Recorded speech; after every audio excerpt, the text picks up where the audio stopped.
Welcome to the session on abnormal psychology, Module 2, Session 16. A quick recap.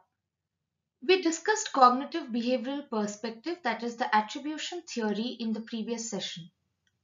In this session, we will understand cognitive appraisal, conceptual framework of cognitive vulnerability, self-efficacy, and information processing. First, we will understand what is cognitive vulnerability. Cognitive vulnerability models offer popular ways of understanding the origins and causal factors that contribute to psychological problems. Cognitive vulnerabilities are typically purported to create liabilities to psychological disorders after individuals encounter stressful events in a vulnerability stress interaction and to maintain the problems after their onset. Cognitive models include schematic biases in information processing, developmental factors, reciprocal feedback loops, and specific vulnerabilities for specific problems or disorders. Self-efficacy.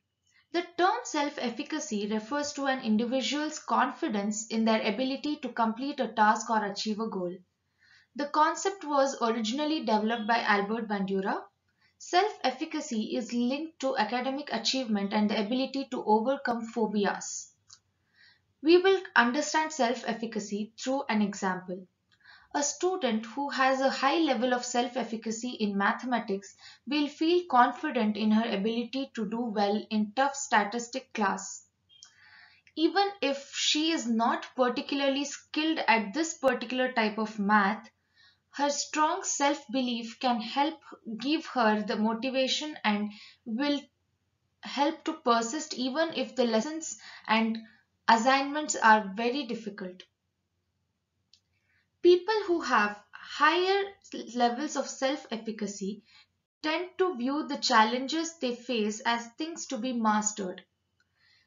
They rather uh, getting discouraged in the face of obstacles, they see it as an opportunity to learn new things, acquire new skills, and grow as a person.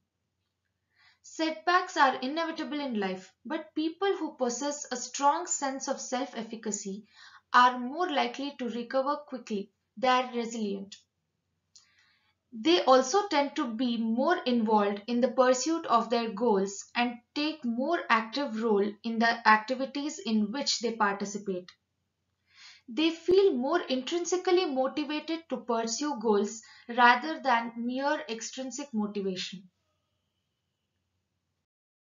By contrast, people with a weaker sense of self efficacy may tend to view challenges as overwhelming and something to be avoided.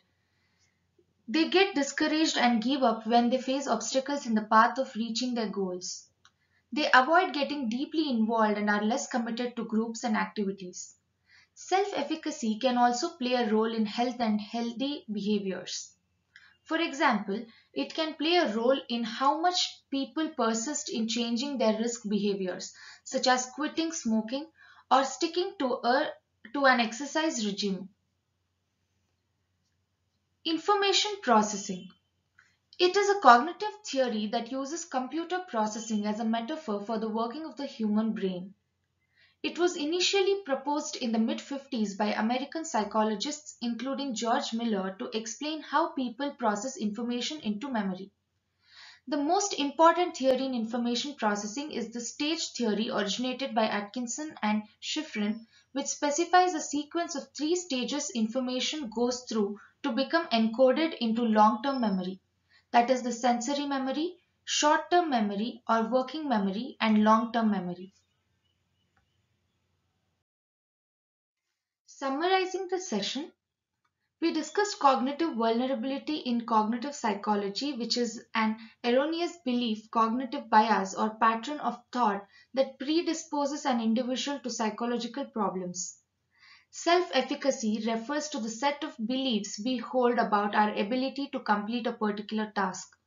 An information processing approach is to isolate mental stages of processing, their relationships, functions, and performance. Here are some references to explore the concepts further. Thank you.